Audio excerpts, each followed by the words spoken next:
자, 그러면 이번에는 BGA 검사한 실제 사례를 가지고 자, 그러면 이거에 딸린 처방과 상담을 한번 보도록 하겠습니다. 자, 첫 번째, 마음이 여린 경우를 한번 보겠습니다. 자, 마음은 좌운해 중에서 운해입니다. 그래서 운해. 자, 마음이라고 하는 게 뭐라고 그랬습니까? 기능과 심리 중에서 기능은 공부할 때, 그렇죠? 그리고 무엇인가 할 때 지탱할 수 있는 힘이에요. 그 다음에 마음은 마음 여리냐 강하냐 이런 쪽으로 나타내 주셨던 강의를 지난 시간에 들었죠? 자, 그러면 자, 여기서 선호도입니까? 높으냐 낮으냐가 아니라 가장 높은 선호도와 낮은 선호도를 보고 이 아이의 상담법을 배워보도록 하겠습니다. 자, 우선 여기까지를 이렇게 성격이라고 봤을 때 가장 높은 게 PQ, 열정지수입니다. 이 아이는 잘하고자 하는 열정이 아주 높습니다. 거기다가 좌뇌 그래프가 우뇌 그래프보다 위에 있는 거 봐서는 그래프 유형도 좌뇌가 우뇌보다 높다. 욕심도 많다라고 볼 수 있습니다. 그러면 욕심도 많고 열정도 있습니다. 그럼 이 열정이 훨씬 더 업돼 보이겠죠. 이 아이는 뭐든지 잘하고 싶습니다. 근데 단 조건이 있습니다. 이꼬로가 되지 않는다. 무슨 말이냐? 이만큼 각도만큼 마음이 여립니다. 하고 싶은데 마음이 여려요. 마음이 여리니까 어떻게 되겠어요? 당연히 친구들을 끌어가는 힘이 약하고 작은 말에도 상처받고 기죽겠죠. 그래서 이 아이가 흔히 말하는 카리스마, 기가 강하다, 기가 약하다. 얼마큼? 이만큼. 이 각도만큼 기가 죽습니다. 집에서는 호랑이인데 새로운 사람, 새로운 환경만 가면 기가 죽고요. 정말 열정은 뛰어난데 친구들이 따라주질 않습니다. 자, 그러면 이 좌뇌에는 과연 이 우뇌가 영향을 주냐 안 주냐라고 하는 게 상당히 중요한데요. 이 그래프를 보니까 협응이라고 하는 마음이 여리니까 어떤 부분에 자연에 영향을 미쳤냐 봤더니 자, 말은 잘하는데 싸움은 못한다. 이만큼. 자, 마음은 말은 잘해요. 근데 싸움을 못해요. 그러면 이런 아이의 심리적 요인을 분석해 볼 때 뭔가 잘하고 싶은 욕구는 엄청 많습니다. 그게 뜻대로 안 돼요? 그럼 뇌에서는 뭔가 잘하려는 욕구 때문에 문제를 풀을 때 단순한 문제, 즉 빨리는 푸는데 깊이 가는 힘이 약하다는 거죠. 이게 습관이 들면 문제를 읽고도 반드시 함정을 파놓으면 빠지는 그런 아이가 된다는 사실입니다. 자, 그러면 여기서 한번 보도록 하겠습니다. 자, 그러면 여기서 열정은 있는데 친구가 안 따라줘요. 자, 그럼 뭐 받을까요? 자, 열정은 있는데 친구들이 안 따라주니까 스트레스를 받습니다. 그러면 보통 스트레스는 아이들은 어디로 푸냐? 입이냐, 손이냐, 몸이냐입니다. 그러면 이 아이가 가장 선호도가 높은 건 봤더니 지각속도령 몸입니다. 몸의 움직임이 우뇌에서 가장 높다. 이걸 다른 말로 표현하면 산만하다예요. 이 아이는 현재 이런 걸로 인하여 받은 스트레스를 어디로 분출하고 있느냐? 몸으로.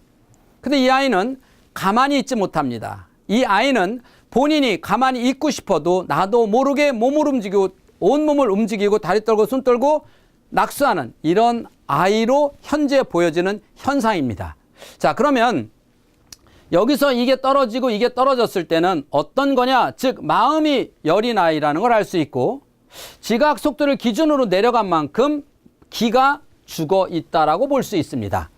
이런 아이입니다. 자, 그러면 자, 이렇게 된 아이에게 자, 이런 처방은 뭐가 있을까요? 그래서 처방은 우선순위가 가장 취약한 이 마음이라고 하는 요게 우선순위로 돼야 됩니다. 그래서 이 아이가 선천적이든 후천적이든 이렇게 타고났으면 그 아이를 선천적이든 후천적이든 바꿔야 되는데 뭘로 바꾸냐? 운에는 교육으로 바꾸는 것이 아니라 훈련으로 바뀝니다. 어떤 훈련? 아이한테 너 어디 가면 자신 있게 당당하게 말을 해야 된다. 이런 교육이 아니라 깜깜해도 넌 혼자 갔다 와야 씩씩한 사람이 될 거야. 이런 교육은 아무리 해도 안 됩니다. 엄마 알았어. 근데 막상 가면 안 됩니다.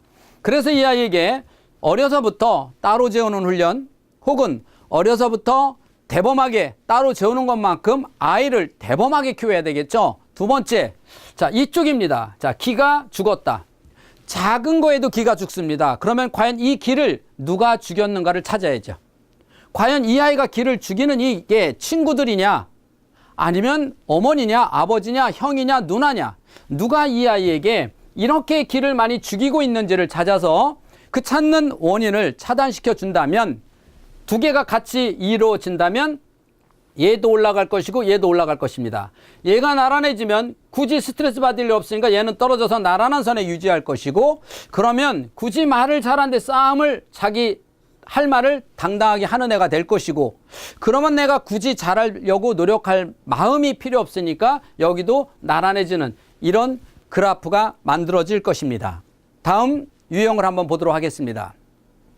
자, 그 다음 유형은, 자, 그래프의 유형에서 마음 여린 경우의 유형에서 운에서 지각 속도력 선호도가 가장 높은 것은 아까 얘기했지만 산만한 경우입니다. 자, 이런 경우에 산만한 거를 우리가 떨어뜨리기 위해서 똑바로 앉아라, 너 이렇게 산만하니, 이런 두 번째 또 스트레스를 줍니다. 얘는 산만하고 싶어서 산만한 것이 아니라, 이 아이는 산만하고 싶은 것이 아니라 산만하고 싶지 않아도 뇌가 산만하기 때문에 할 수 없이 산만한 겁니다.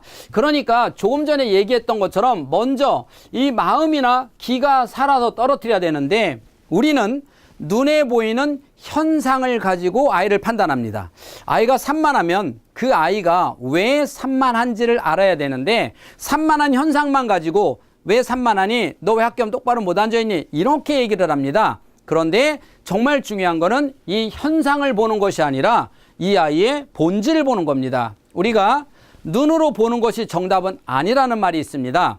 한동안 제가 학교 다닐 때는요, 가장 유행했던 바지가 나팔바지였습니다.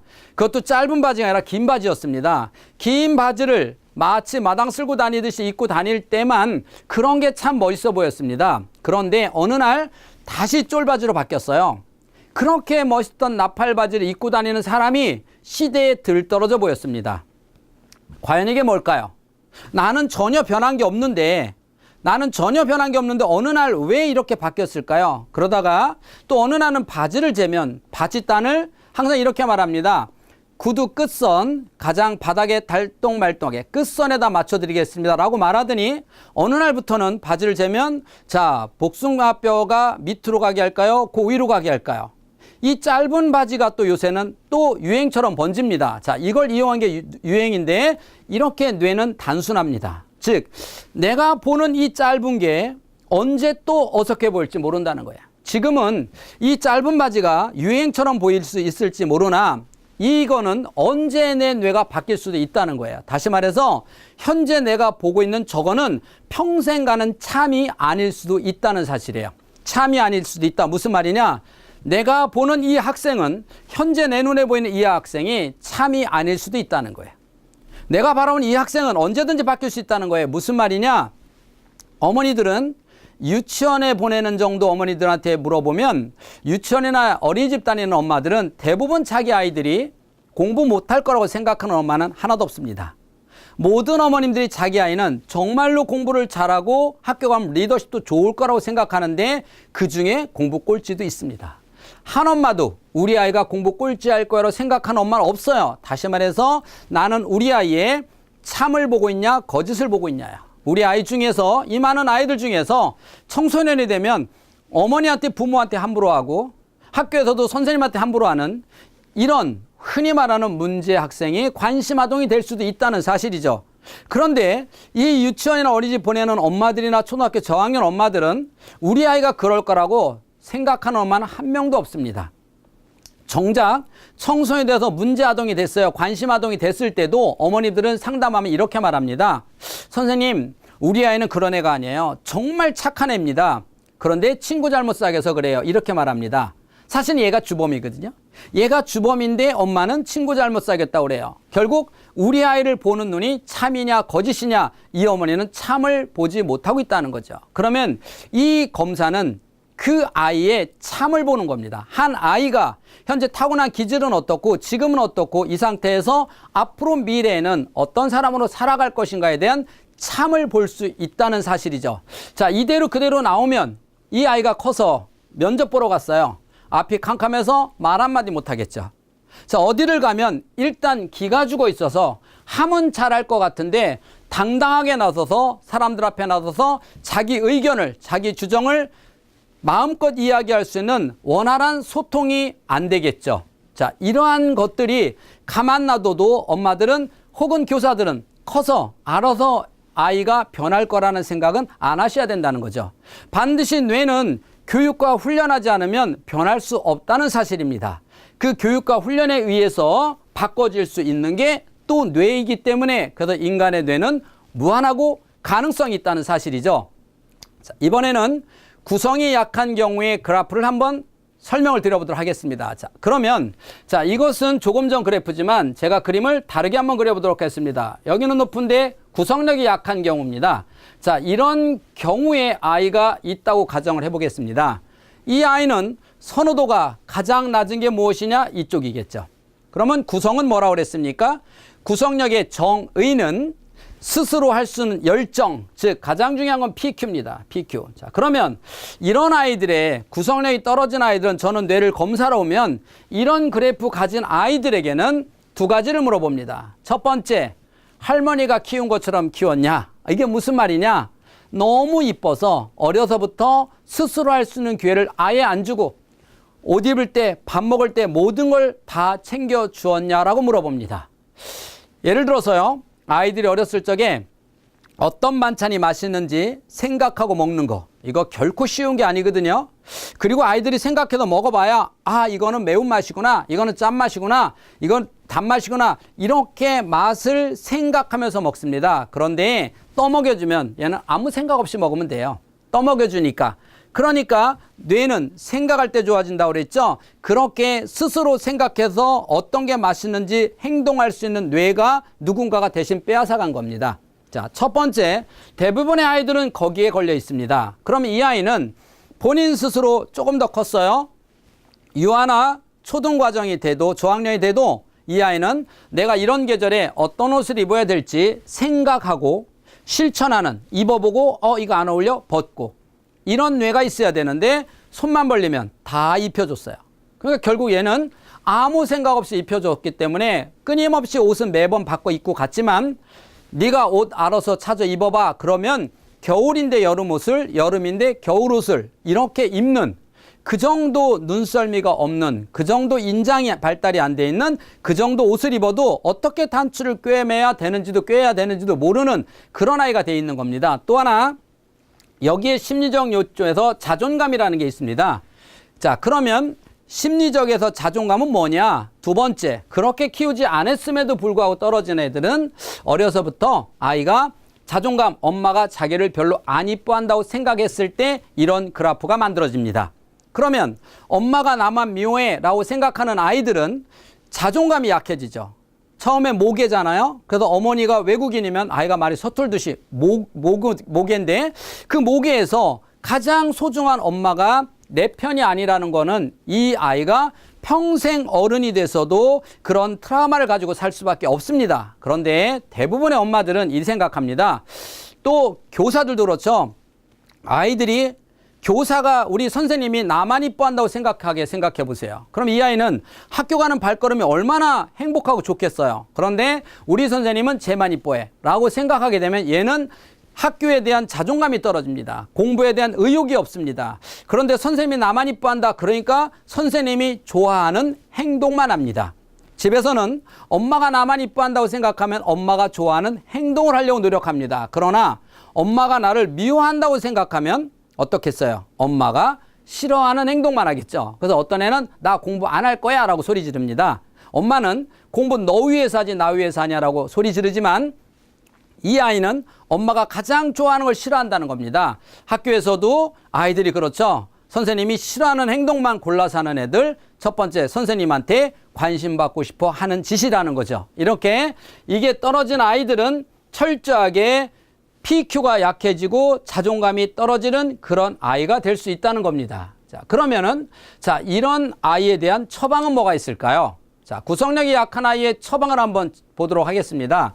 자, 이 구성력이라고 하는 거는 중학교나 고등학생쯤이 갔을 때 뇌가 발달되면서 이마에서부터 뒤로 넘어가면서 약 13세 정도, 요 정도쯤 왔을 때 그때 뇌가 가장 감성적으로 넘어갈 때 이때 이 아이에게 대부분 현상이 나옵니다. 그래서 아이는 어려서부터 3학년 혹은 4학년까지 만들어 놓은 뇌가 현상은 그 뒤에 하나하나 나타납니다. 그러면 만약에 이 아이 그래프가 아까처럼 구성이 약하고 시각은 높은데 이렇게 나온 이 아이는 만에 하나 챙겨주면서 키운 아이다. 그러면 13세 전후가 되면 얘는 뭐가 나오냐? 무기력증이라고 하는 아주 무서운 병이 하나 만들어집니다.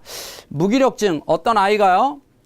초등학교, 중학교까지는 정말 반장들하고 리더를 잘하는 아이였는데 고등학교 들어가면서부터 그것도 괜찮은 고등학교를 좋은 성적으로 들어갔음에도 불구하고 급격히 성적이 떨어진다는 거예요. 그러니까 이 어머니가 고민을 하다가 이렇게 저렇게 아이를 아무리 봐도 왜 떨어지는지 모르겠다는 거죠. 그래서 뇌를 검사하러 왔습니다. 제가 뇌를 검사하고 첫 마디가 뭐였냐면, 어머니, 얘는 어머니 잘못 만나서 인생이 망가졌습니다. 이렇게 말했어요. 어머니, 제가 뭘 잘못했냐고 물어보더라고요. 얘를 장애처럼 키웠다고요. 손이 없는 애처럼, 입이 없는 애처럼, 발이 없는 애처럼, 머리가 없는 애처럼 다 어머니가 챙겨줬잖아요. 그랬더니 맞았다는 거죠. 자기는 그게 사랑인 줄 알았다는 거죠. 근데 그 엄마는 이렇게 말해요. 박사님, 그러면 그게 진작 나타났어야지 왜 이제서 나타납니까? 그게 가장 맹점입니다.